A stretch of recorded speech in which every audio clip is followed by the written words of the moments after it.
Bismillahirrahmanirrahim. Assalamualaikum warahmatullahi wabarakatuh. Saya ulang salam saya ya, supaya lebih semangat. Assalamualaikum warahmatullahi wabarakatuh.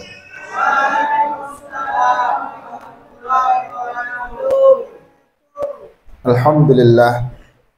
Alhamdulillahi wahdah, salatu wassalam ala man la nabiyya ba'dah wa ala alihi wa sahbihi wa mawalah.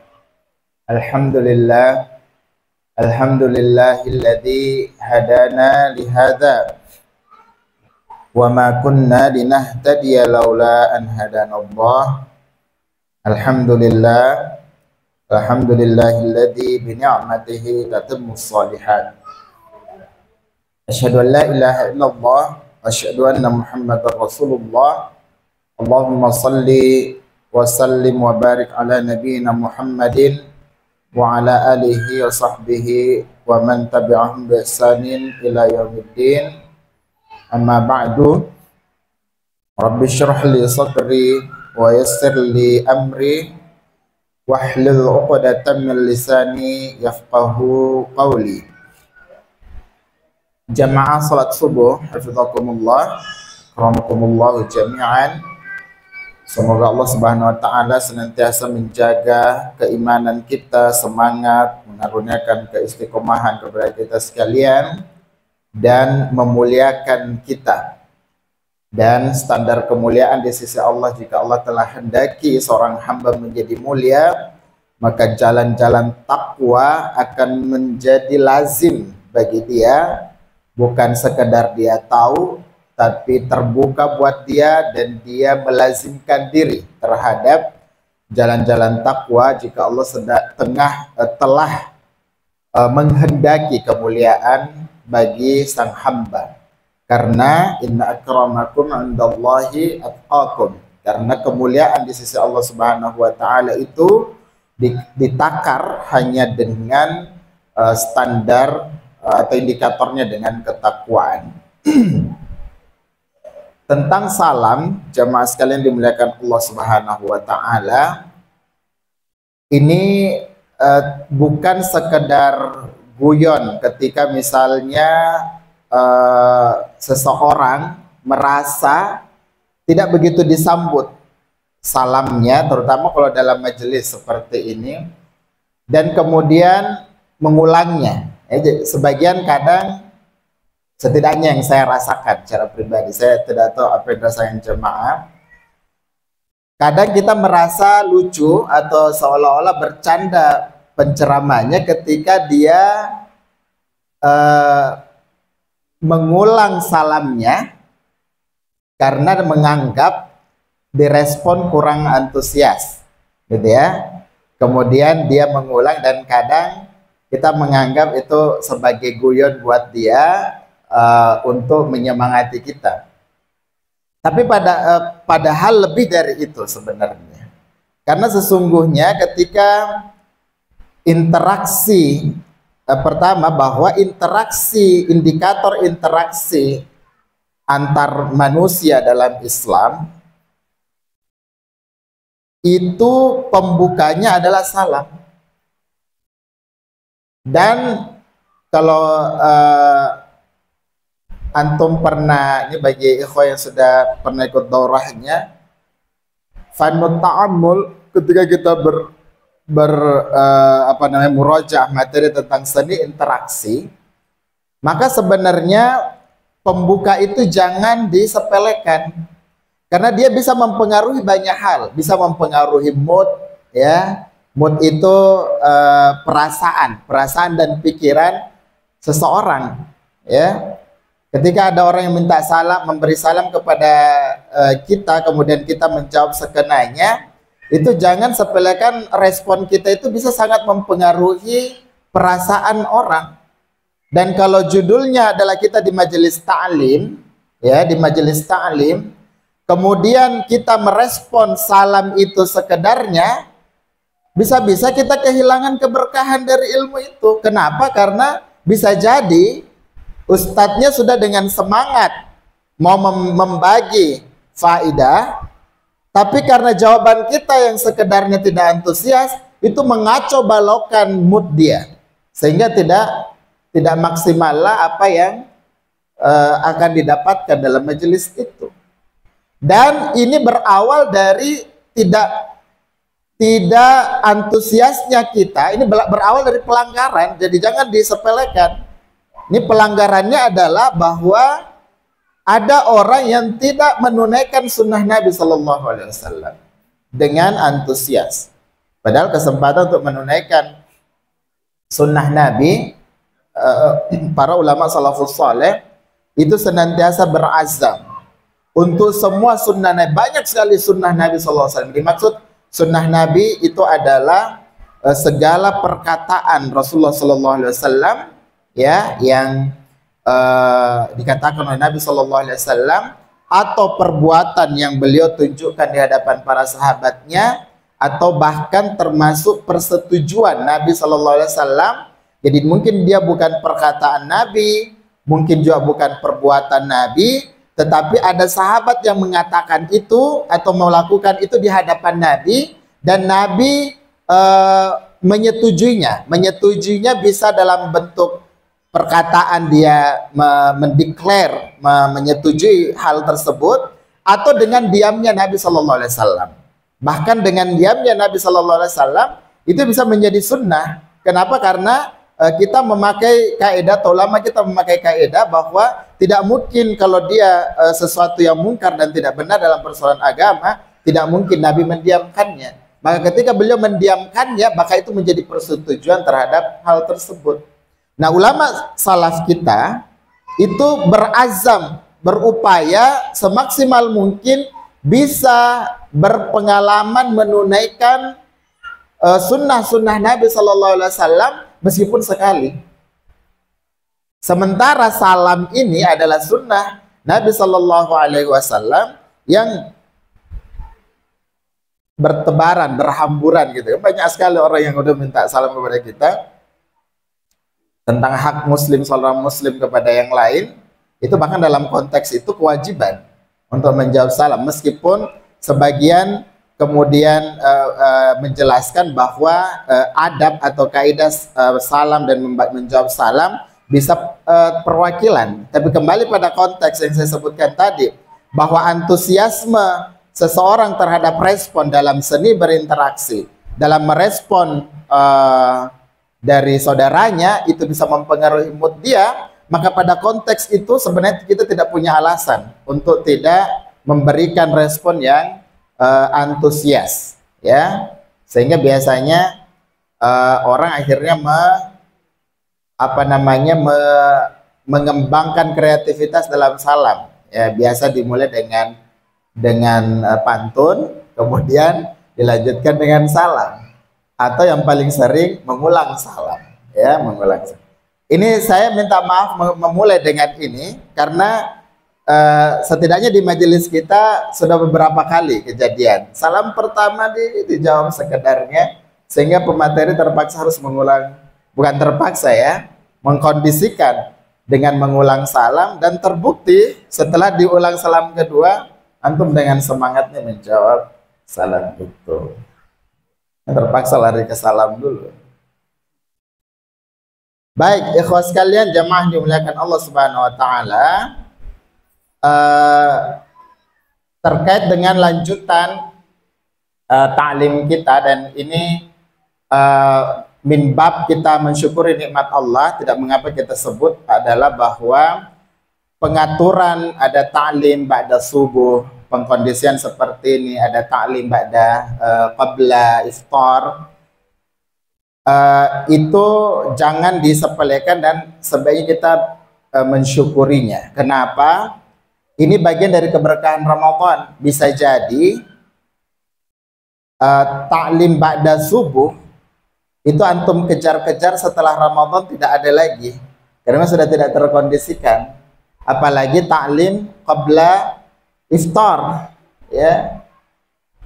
Jadi di luar bulan Ramadan antum ada enggak masjid yang melaksanakan ta'lim jam 5 sebelum buka puasa? Antum cari kemana-mana belum tentu ada. Kalaupun ada paling hari Senin atau Kamis, itu pun ya harus mencari dengan susah payah. Kalau antum sebagai salah satu fans taklim qabla iftar. Jadi pengkondisian seperti ini jangan disepelekan, ikhwah. Terutama karena kita tahu dia akan pergi, kesempatan seperti ini akan selesai, tidak selalu ada. Dan kita tidak selalu terkondisikan. Mungkin ada taklim ba'da subuh di hari-hari yang lain, tapi kita tidak seterkondisikan ini.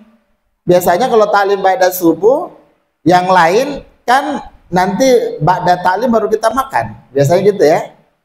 Nah ini kita makan dulu nih, karena kita ada wan sahur, makan dulu baru ikut taklim. Itu beda, minimal bedanya di situ. Jadi mau tidak mau antum akan merindukan ini. Kita akan merindukan rutinitas seperti ini. Jazakumullahu khairan kepada para panitia yang telah memaksa kita, mengkondisikan kita untuk rutinitas. Namun semoga tercatat sebagai kebaikan bagi kita sekalian. Baik, ikhwati fillah rahimakumullah wa akhwat yang dimuliakan Allah Subhanahu wa taala. Saya masih akan melanjutkan materi atau tadabbur kita dari kisah keluarga Yusuf alaihissalatu wassalam. Ini bagi pemirsa yang di Instagram itu dan di YouTube mungkin tahu taklim kemarin masih berkisah tentang Yusuf dan tentang perihal ayah Yusuf atau setidaknya lingkungan masa kecil Nabi Yusuf, termasuk kita singgung panjang sedikit banyak terkait dengan bagaimana takwil mimpi atau bagaimana mimpi, kedudukan mimpi di dalam agama kita secara khusus dalam Islam.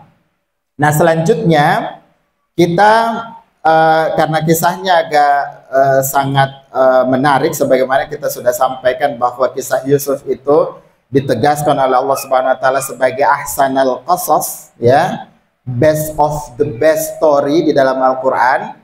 Dan itu Allah sendiri tegaskan itu, bahkan Allah membuat satu surah khusus yang justru surah Al-Qasas namanya, ya.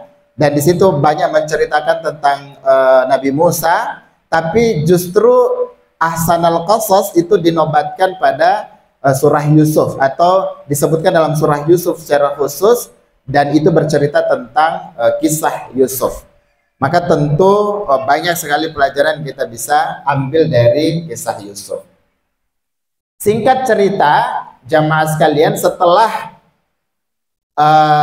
kakak-kakak Yusuf bermusyawarah membangun konspirasi, mereka akhirnya sepakat untuk menghilangkan Nabi Yusuf di tengah-tengah mereka dengan satu maksud sebenarnya, dengan digoda dengan satu maksud. Jadi iblis, syaitan berhasil menggoda mereka sebenarnya satu tujuannya, untuk merebut kasih sayang sang ayahanda, ya, yang dianggap kasih sayang itu telah diambil alih oleh Yusuf, ya, sehingga mereka tertipu dengan perasaan mereka. Dengan menghilangkan Yusuf, kasih sayang itu akan kembali kepada mereka. Mereka lupa bahwa jumlah mereka itu ada belasan orang, ya, dan belasan orang itu adalah semua laki-laki, ya kan? Dan semua laki-laki itu memiliki tuntutan yang sama, sehingga sebenarnya kalau mereka renungkan ini sebelumnya, tidak ada guna menghilangkan Nabi Yusuf, karena kasih sayang sang ayahanda pun tidak akan bisa penuh mereka dapatkan, karena mereka ada bersepuluh atau bersebelas orang atau 12 orang dengan Yusuf. Tapi seperti itulah iblis menggoda anak cucu Adam. Sebagaimana ketika Adam sendiri digoda untuk mendekati khuldi, ya, sebuah pohon disebutkan, sebuah pohon di surga, itu seolah-olah memang hanya hal itu menjadi tujuan. Dipoleslah sedemikian rupa, padahal di surga, ya, kalau kita dengar baca atau dengarkan penggambaran surga, banyak pohon di surga. Kenapa bukan pohon-pohon yang lain yang kalau memang dia rindu untuk berteduh, Kalau dia memang rindu dengan hijaunya pohon, kenapa nggak ke pohon lain? Kenapa harus ke pohon itu?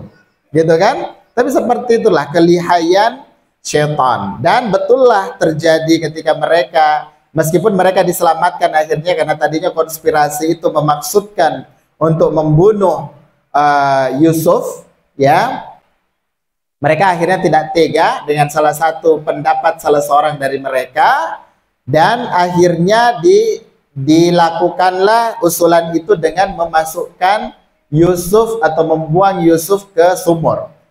Dan sumur yang dimaksud di sini adalah sumur yang justru dasarnya itu tidak kelihatan. Jadi kalau ya mungkin kalau anak-anak di kota susah membayangkan wujud sumur. Kalau kita di kampung mungkin masih pernah lihat ya, Ustadz Yunus ya, pernah menimba air di sumur. Kalau sekarang kita tidak bisa menimba air di sumur karena sumur kita sumur bor, paling tidak namanya juga sumur tapi sudah dibor, tidak ada timba dan seterusnya. Tapi kalau antum dapati di kampung, apalagi kalau dia di gunung, biasanya itu paling ini mungkin 4-5 meter ke bawah. Kalau 5 meter kita masih bisa lihat dasarnya, setidaknya kita masih lihat, oh ini ada air enggak di bawah atau enggak. Tapi disebutkan di dalam surah Yusuf, sumur yang tempat membuang Yusuf itu dasarnya tidak kelihatan. Jadi itu menunjukkan dalamnya sumur itu. Nah ini sebenarnya ada mukjizat lain yang tidak banyak diungkap. Sebenarnya kalau kita ukur berdasarkan ilmu pengetahuan, karena dalam kenyataannya kadar oksigen di permukaan bumi ini pada level tertentu ketinggian itu berkurang dan bisa semakin menipis, semakin tinggi, semakin tinggi. Dan demikian juga ketika semakin dalam, semakin dalam, ya. Nah, disebutkan sumur yang tempat membuang Nabi Yusuf atau Yusuf kecil itu dasarnya tidak kelihatan. Ya lantaran, ya tentu kesimpulannya lantaran dalamnya sumur itu. Bayangkan mungkin di sebuah padang begitu ya, yang tidak terlalu subur ya, kalau kayak di Indonesia kita 2-3 meter dapat air. Dan bayangkanlah mungkin di padang pasir, di daerah timur tengah sana orang mungkin butuh sampai puluhan meter. Dan ketika Nabi Yusuf dibuang ke situ, itu tidak serta-merta ada kafilah pedagang yang lewat dan langsung misalnya dia dibuang, pembuangnya pergi, datang kafilahnya, tidak. Itu butuh beberapa waktu, bahkan disebutkan beberapa hari, sebagian menyebutkan beberapa waktu artinya cukup lama. Yang sebenarnya kalau kejadiannya, kalau bukan karena mukjizat dari Allah Subhanahu wa taala, tentu saja ilmu pengetahuan itu tidak bisa langsung menerima itu. Kenapa? Karena seharusnya Yusuf itu mati lemas karena kekurangan oksigen di dalam sumur yang sangat dalam itu. Tapi itu tidak terjadi. Tentu kalau bukan dengan pertolongan Allah Subhanahu wa taala, karena Allah telah mengatur skenario itu dengan sangat rapihnya, maka itu tidak terjadi. Nah, kalau ada anak sekarang, bahkan sekarang kalau antum tahu sumur, untuk mengetes sekarang sumur itu aman untuk dimasuki, misalnya ada sesuatu yang jatuh di dalam, ya antum tahu banyak kejadian anak-anak masuk ke dalam sumur ya, meninggal dan seterusnya, waliyadzubillah. Itu cara mengetesnya mereka harus membakar sesuatu kan, dibakar dulu kemudian dibuang. Kalau dia sampai terus menyala sampai di dasar, berarti aman. Artinya oksigen itu ada sampai di bawah, sehingga siapapun yang datang untuk mengambil itu, menyelamatkan dan seterusnya, itu masih aman. Nah, konteks jangan membayangkan konteks itu di kisah Nabi Yusuf, karena kita sedang membicarakan calon nabi, ya, pilihan Allah Subhanahu wa taala. Maka ada hal-hal yang di luar nalar, di luar logika pasti akan terjadi di situ, termasuk dalam konteks itu. Nah, singkat cerita kemudian lewatlah pedagang, kemudian menimba air, ya, pedagang mendapati sumur, apalagi di tengah padang pasir, sumur menjadi tempat yang sangat berharga karena mereka bisa mericas, mengambil air dan seterusnya. Ternyata mereka kaget, ada anak kecil. Jadi bukan anak besar, dia anak kecil, ya anak kecil. Nah, kemudian ketika ditarik, dia mengikut ke timba semacam itu mungkin ya, timba. Dan akhirnya karena judulnya dia adalah pedagang, di dalam kepalanya, karena waktu itu atmosfer lingkungan pada waktu itu bahkan manusia bisa diperdagangkan, wah kita dapat dagangan baru nih, ya. Nah, apa pelajarannya di sini? Ini ada lagi pelajaran yang mungkin bisa kita ambil. Kita jadi tahu akhirnya sedikit profil dari pedagang yang menemukan Yusuf. Yang pertama kita tahu bahwa pedagang itu kemungkinan punya anak yang lain yang dia tinggal di rumahnya, ya. Artinya dia tidak butuh anak atau pembantu. Apa buktinya? Buktinya dia dapatkan anak kecil, dia justru jual. Kalau mungkin dia tidak punya anak, bisa saja dialah yang dapat anak nih, ayo kita jadikan anak dia, atau kita angkat jadi pembantu misalnya di rumah. Kita jadi tahu pedagang itu tidak butuh itu. Jadi bisa karena dia memang sudah punya anak, ya, atau sudah punya pembantu di rumahnya, atau kemungkinan yang kedua bahwa dia adalah pedagang yang memang sangat membutuhkan uang, sehingga mendapati anak yang bahkan profil anak itu beda dari yang lain, karena disebutkan ciri-cirinya itu sangat menyenangkan untuk dilihat, perangainya sangat bagus. Itu membuat dia tidak ada ketertarikan.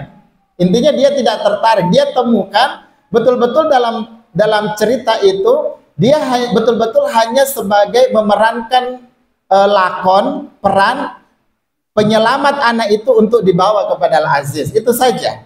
Jadi dia tidak memerankan apapun selain itu. Jadi cuma mengantarkan sang anak ke pasar untuk mempertemukannya dengan calon orang tua barunya, yang nanti dia akan diangkat sebagai calon orang tua. Pelajaran yang kita ambil tadi adalah persoalan dari sisi keluarga si pedagang itu. Kita mungkin bisa mengambil kesimpulan dia orang yang tidak, mungkin yang sudah punya anak di rumahnya dan seterusnya, dan kemudian karena punya anak merasa butuh pendapatan dan seterusnya, sehingga mendapati anak yang menyenangkan seperti Yusuf, yang mungkin menggemaskan seperti Yusuf misalnya, itu tidak membuat dia tertarik untuk justru mengambilnya, tapi justru dia tertarik untuk menjualnya. Itu kemungkinan yang pertama. Kemungkinan yang kedua, bisa saja sebenarnya dia juga butuh, tapi karena kebutuhan dia untuk mendapatkan uang lebih besar, dan karena perangai anak ini memiliki daya jual yang tinggi, bisa jadi seperti itu yang kemudian menyebabkan dia tidak usah sama kita jadi pembantu kita, mending kita jual saja, toh dia anak yang menarik oleh orang, gitu ya. Karena kalau yang dia dapati itu anaknya dekil, anaknya kurus dan seterusnya, ini kayaknya kalaupun dijual tidak terlalu bagus harganya, mungkin kayak begitu ya. Semacam itu. Kita coba membayangkan situasinya seperti itu, sehingga ya tidak banyak yang kita bisa dapatkan. Nah, itu beberapa kemungkinan. Nah, singkat cerita, dibawalah dia ke pasar si Yusuf ini, si Yusuf kecil. Dan kalau di beberapa riwayat kisah disebutkan sebenarnya ada beberapa penawar, ya. Ada beberapa, jadi dia dijual sebagai budak gitu ya. Ada beberapa penawar yang sempat tertarik untuk membeli itu, tapi kemudian tidak jadi. Ya, tidak jadi dengan beberapa alasan. Yang intinya bahwa penawar terakhir yang membeli dia adalah Al-Aziz atau semacam pejabat di negeri Mesir pada waktu itu. Dan ada pelajaran lain di sini, ikhwas sekalian. Perjalanan yang sangat jauh yang ditempuh si pedagang itu dari tempat dia memungut Yusuf ke Mesir. Karena kalau disebutkan di negeri Syam, kejadian mereka tinggal keluarga Yakub di sekitaran negeri Palestina kurang lebih. Itu kemudian pedagang itu membawa Yusuf sampai ke negeri Mesir. Jadi perjalanan yang cukup jauh sebenarnya, ya, perjalanan yang cukup jauh, dan karena memang Allah telah mentakdirkan dan mengatur skenarionya bahwa pejabat di Mesir lah, atau petinggi pejabat di Mesir nanti akan membeli si Yusuf itu. Dan ada yang menarik, ikhwas sekalian, dari si pejabat kita bisa lihat di ayat ke-21 dari surah Yusuf, ketika dia sudah tertarik, Al-Aziz tertarik untuk mengambil Yusuf, dia kemudian berharap. Di sini ada kutipan kalimat dia, ya.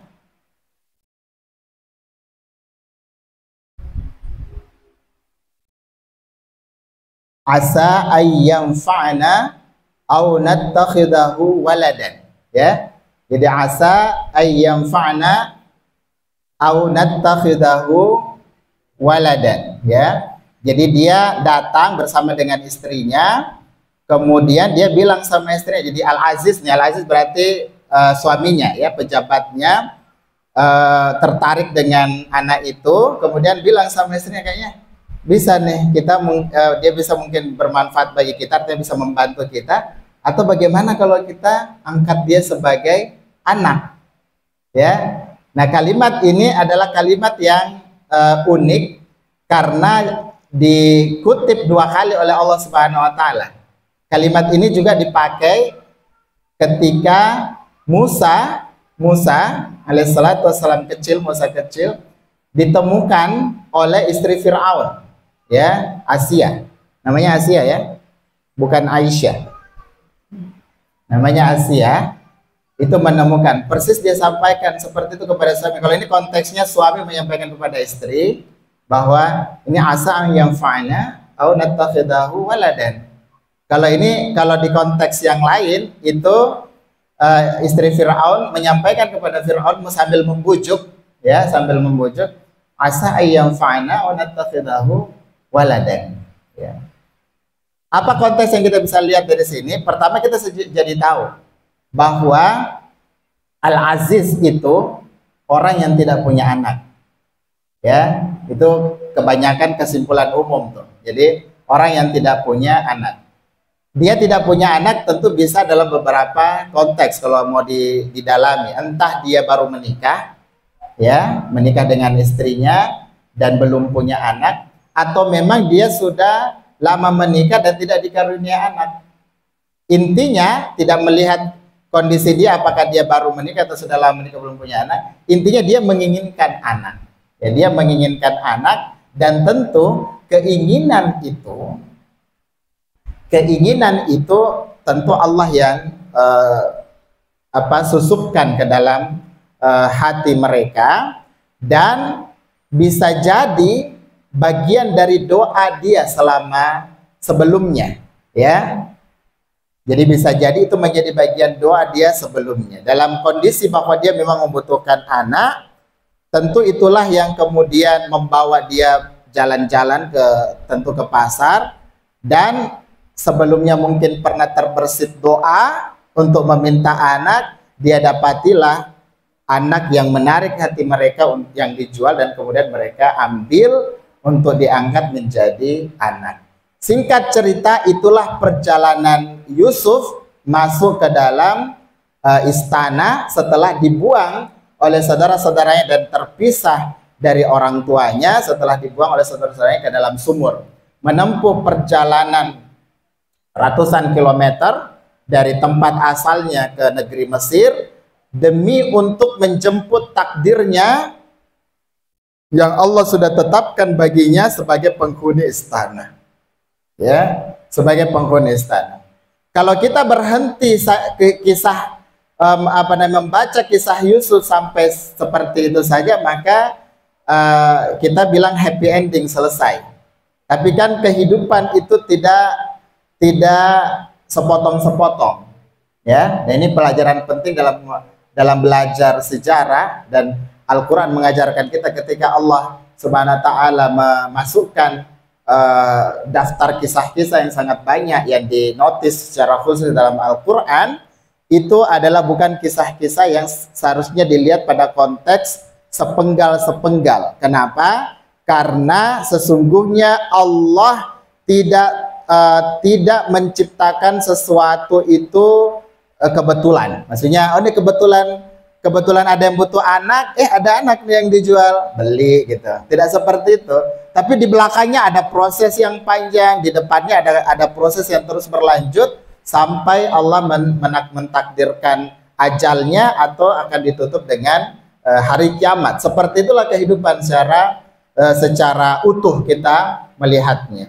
Dan ternyata benar. Jadi Yusuf akhirnya menikmati kehidupan sebagai anak angkat di istana.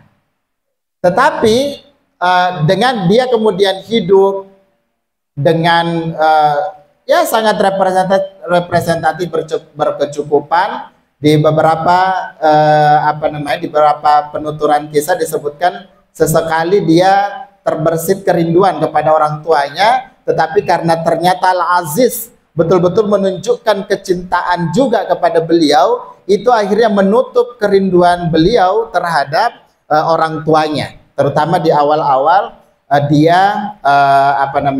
awal-awal dia diangkat sebagai anak. Dalam konteks ini kita jadi mengambil pelajaran secara umum bahwa Yusuf dengan segala kelebihan yang Allah berikan kepada beliau, dia adalah manusia biasa, ya, manusia biasa yang merasakan kesedihan, merasakan kerinduan setelah berpisah dan seterusnya. Dan karena waktu itu kita tidak ada fasilitas yang mungkin viral seperti sekarang, anak ditemukan di mana langsung bisa ketahuan di mana, sehingga ya keluarga Yusuf asalnya di negeri Palestina atau di negeri Syam sudah menganggap sudah selesai kisah kita bersama Yusuf, dan akhirnya mereka kembali dalam kehidupan mereka dengan segala angan-angan, dengan segala kegiatan-kegiatan dan kesibukan mereka, dan mereka kemudian dilupakan dengan Yusuf, meskipun kadang sesekali terbersit, tapi kesibukan mereka akhirnya meredam itu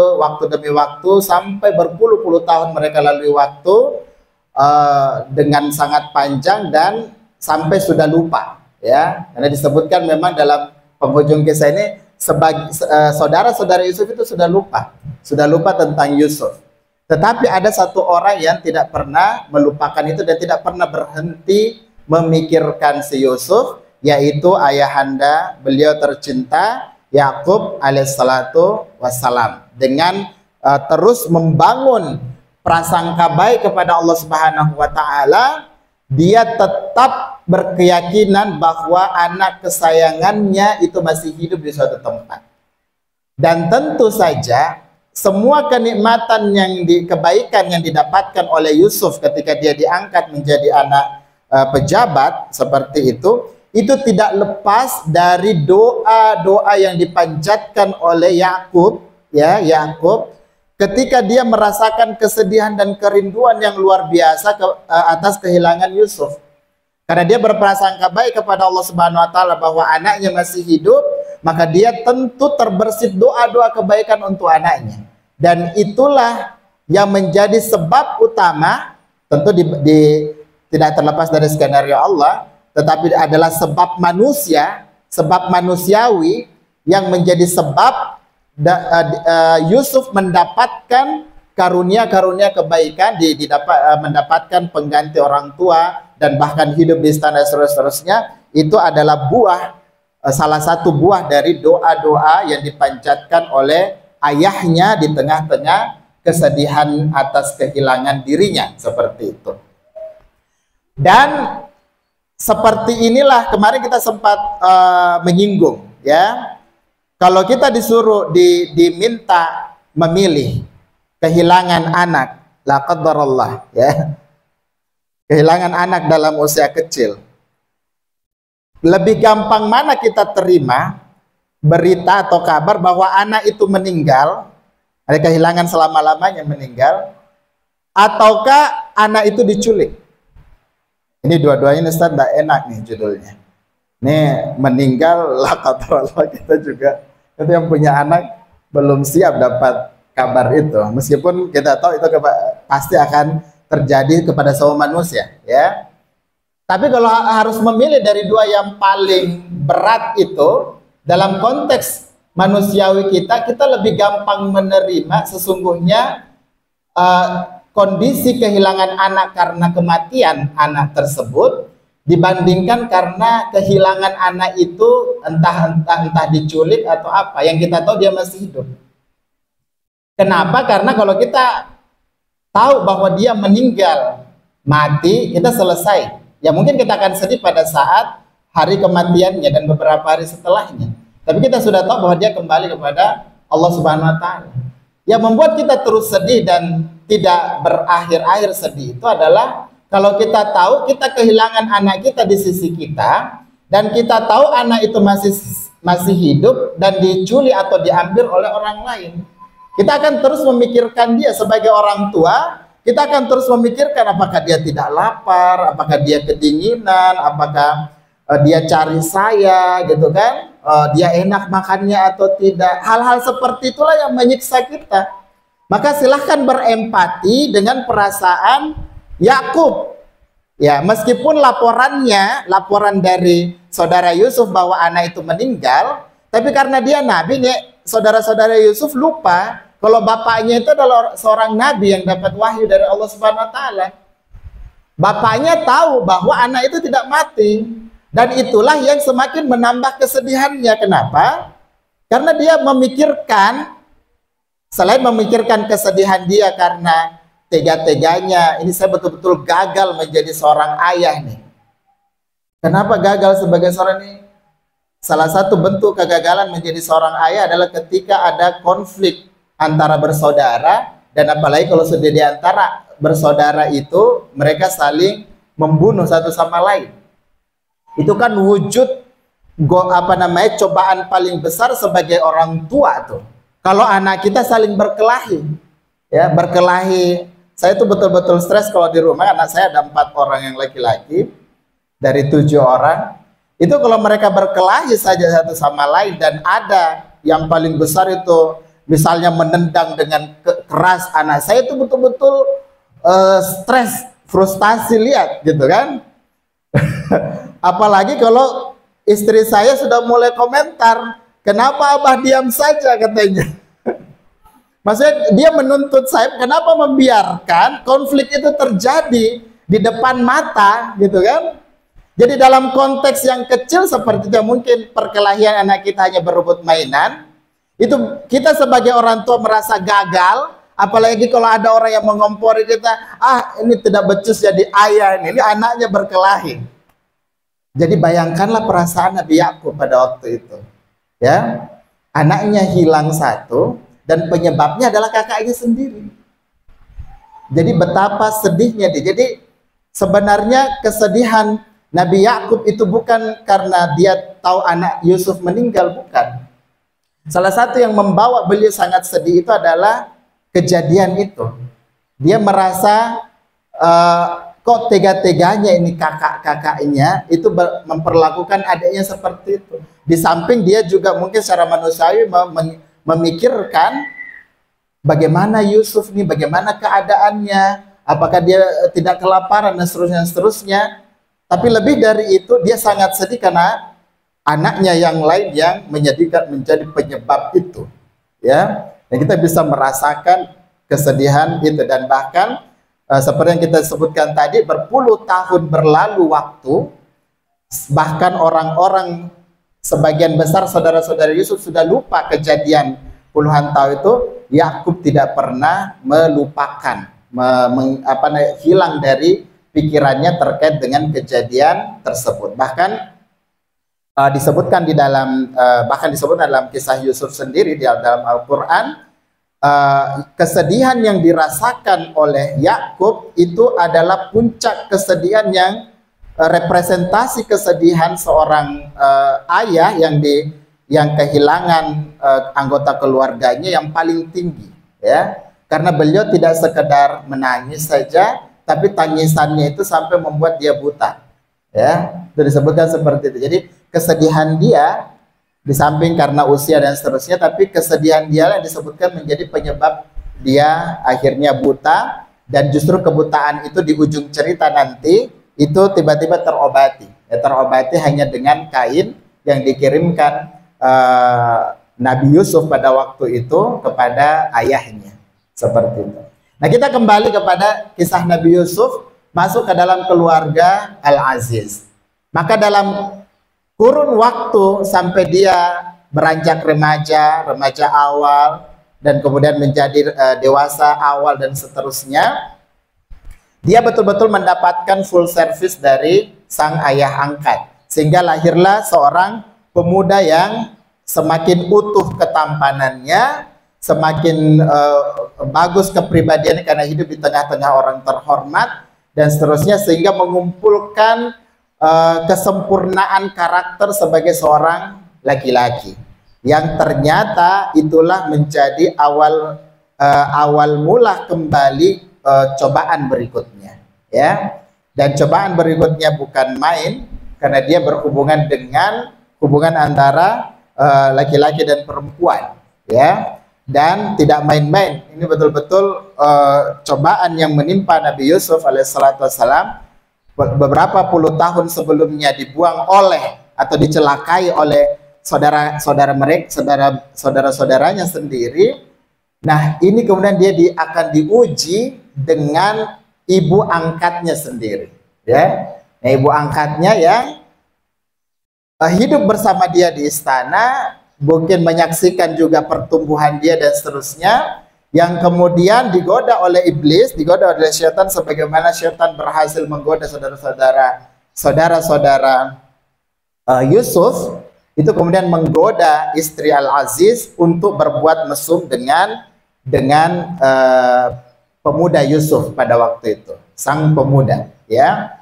Dan godaannya tentu kita tidak rinci bagaimana proses godaan, tetapi intinya dia tertarik dengan keutuhan karakter yang Allah karuniakan kepada si Yusuf. Bukan sekedar ketampanannya saja, meskipun dalam konteks kisah itu memang lebih banyak terpengaruh atau terfitnahnya dari sisi ketampanan.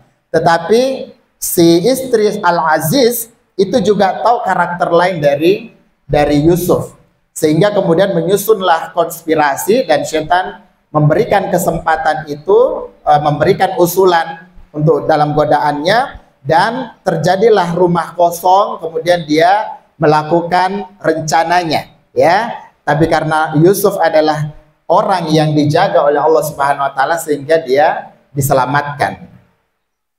Apa yang kita bisa lihat dari sini, sekalian?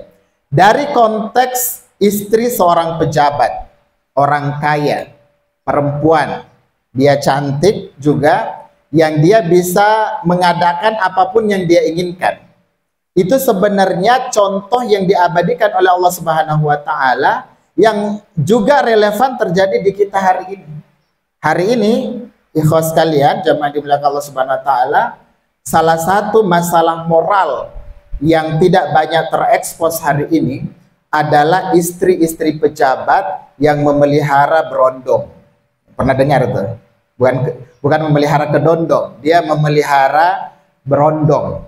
Berondong itu istilah bagi laki-laki muda, gitu ya, belum menikah tentu saja. Laki-laki muda yang gagah, ganteng seperti itu, kemudian dipelihara bisa dalam konteks tidak harus tinggal di rumahnya, ya, tetapi dia biayai, dia belikan rumah, dia siapkan kos, dia punya duit.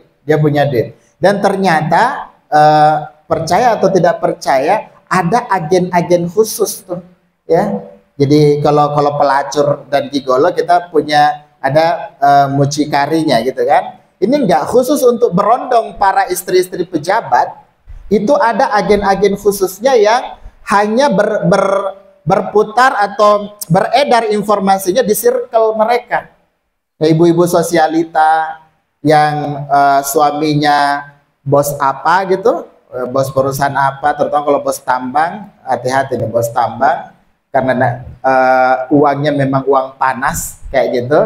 Jadi hati-hati, tanya istrinya. Kalau Anda ke tambang di pelosok Kalimantan itu, apa yang dilakukan istrinya di rumahnya? Apakah dia datangkan berondongnya, atau dia ke hotel ketemu dengan berondongnya? Ya. Apa poinnya, ikhwas sekalian? Ini tidak terlepas dari situasi itu, tapi ini ternyata menjadi tabiat. bagi seorang wanita yang punya suami orang kaya dan juga pejabat, punya kekuasaan. Ya. Dia tidak sedang dalam posisi harus memelihara orang itu di luar rumahnya. Orang yang akhirnya dijadikan alat untuk menjerumuskan dia itu sudah ada di dalam rumahnya. Sehingga langkah untuk dia mengkhianati suaminya itu tidak terlalu repot. Ya, dia tidak harus pura-pura minta uang untuk beli tas branded misalnya yang harganya ratusan juta, ternyata dikirimkan untuk berondong simpanannya. Misalnya dia tidak harus menyusun konspirasi seribet itu. Kenapa? Karena dia sudah ada dalam rumah nih.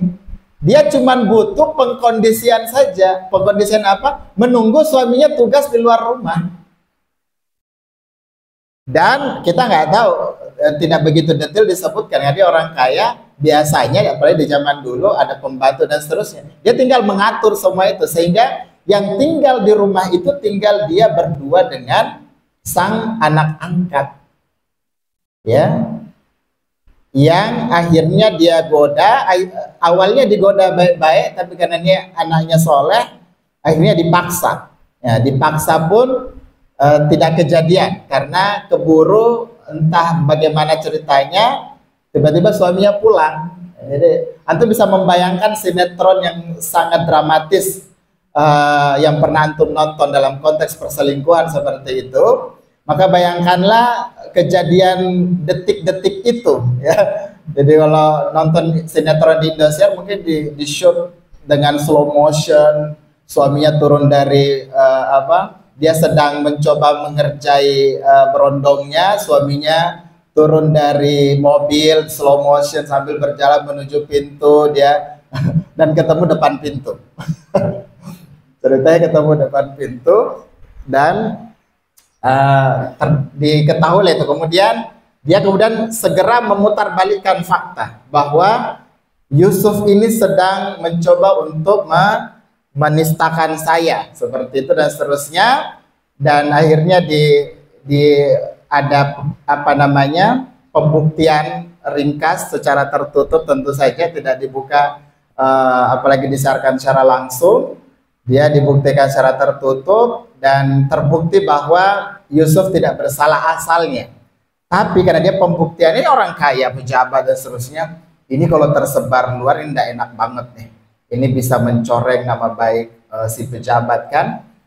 Akhirnya disepakatilah Yusuf tetap diklaim sebagai bersalah dan kemudian dipenjara. Dan memang Yusuf justru yang mengusulkan dan memilih itu untuk terlepas, karena dia tahu, karena ternyata bahkan dinotis secara khusus dalam Al-Quran, dalam surah Yusuf itu, ternyata ketika godaan itu terjadi dan kondisi demikian sangat mendukung, itu sempat terbersit, ya. Jadi sempat terbersit keinginan itu dari Yusuf sendiri. Tapi karena beliau adalah hamba pilihan Allah yang dijaga oleh Allah Subhanahu Wa Taala, tentu beliau diselamatkan. Tetapi dia sempat terbesit keinginan itu dan menunjukkan dia manusia biasa, ya. Dan akhirnya terjadilah seperti itu. Akhirnya dia dipenjara dan kita berhenti di situ karena sekarang sudah jam 6 lewat 5 menit. Poin yang saya mau ambil tambahan adalah bahwa antum jangan terlalu cepat menjadikan istri sang pejabat sebagai pemeran antagonis, ya. Karena ternyata tidak seperti itu akhirnya, ya. Sebagian kisah Israiliyat menyebut bahwa nama perempuan itu namanya siapa? Zulaikha, ya. Zulaikha, ya. Tapi kita jarang memberikan nama anak kita dan Zulaikha. Khawatir ketularan sifat ini yang mungkin kali ya. Kita jarang mendengarkan anak kita namanya Zulaikha. Nah, ternyata ini spoiler sedikit karena kita akan potong-potong ceritanya. Ternyata nanti di suatu masa yang akan datang, Zulaikha ini itu akhirnya tetap menjadi istri Nabi Yusuf. Jadi itu happy endingnya, ya.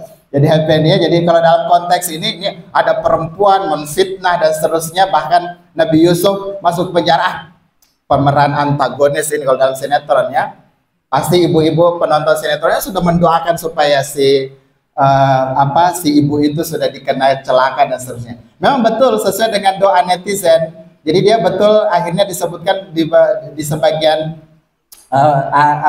kisah itu akhirnya dia jatuh miskin. Entah kita nggak tahu persis apakah suaminya berhenti jadi pejabat dan intinya dia berubah kehidupannya pasca itu. Tapi suatu waktu di masa yang akan datang, akhirnya dia ketemu kembali dengan Yusuf, dan kemudian Yusuf menikahi Zulaikha. Dan ada sedikit spoiler karena ternyata di malam pertama, ini mohon maaf bagi para jomblo, di malam pertama kalimat yang disampaikan Yusuf kepada Zulaikha adalah kalimat keinginan itu sebelumnya. Ya, jadi dulu pernah menginginkan itu dari jalur yang salah, ya, tapi sekarang Allah kemudian kabulkan keinginan itu dengan jalur yang benar, seperti itu. Poin yang lain yang saya mau sampaikan, ini saya mohon maaf ditambah sedikit panitia, adalah bahwa salah satu kita sudah pernah sebutkan di pertemuan pertama sebenarnya. Salah satu yang menjadi asbab kisah Yusuf sebagai ahsanal qasas itu adalah karena tidak ada penjahat yang selamanya jahat di dalam kisah Nabi Yusuf.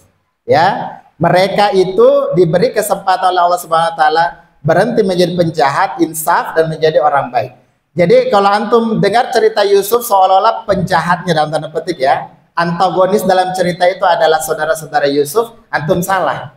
Karena ada beberapa, ya. Jadi ada beberapa pihak yang menjadi pemeran antagonis dalam kisah Yusuf. Selain saudaranya, ada juga kisah dengan Zulaikha itu, ada juga kisah dia di penjara. Di situ ada juga orang yang pernah dibantu, diharapkan dan seterusnya. Ya dalam konteks penokohan dia juga termasuk antagonis, meskipun akhirnya sadar. Jadi yang kita mau bilang bahwa pemeran antagonis dalam kisah Yusuf adalah pemeran antagonis yang Allah beri kesempatan dia insaf, dan itu adalah salah satu bentuk cerita yang happy ending sebenarnya.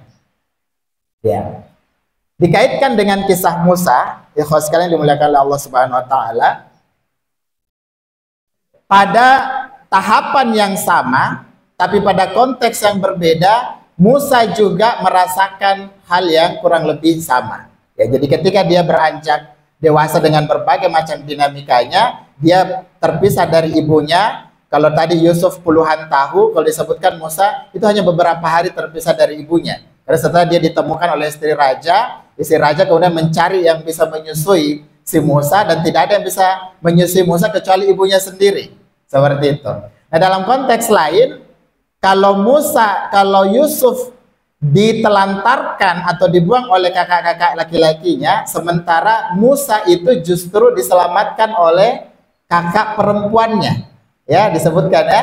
Jadi kakak perempuan itu diminta untuk ketika dihanyutkan si Musa, itu ada kakak perempuannya yang diminta untuk terus memantau itu. Bahkan di beberapa riwayat disebutkan sebenarnya peti itu diikatkan tali yang terus dipantau oleh si kakak perempuan itu yang ditugaskan oleh ibunya. Tapi qadarullah tali itu putus, yang kemudian menyebabkan dia hanyut dan masuk ke dalam sungai yang membawanya ke istana Fir'aun. Dan kemudian dia merasakan kehidupan yang sama, menjadi anak angkat di istana seperti itu. Nah pada konteks yang lain, dia diuji untuk menemui jodohnya. Ya tadi kalau untuk menemui jodohnya, dia ketemu jodohnya di istana dengan Zulaikha. Nantinya si Yusuf. Kalau Musa, dia harus melalui perkelahian dulu, ya. Jadi harus membunuh salah seorang bangsa dari Fir'aun itu, yang membuat dia menjadi buron.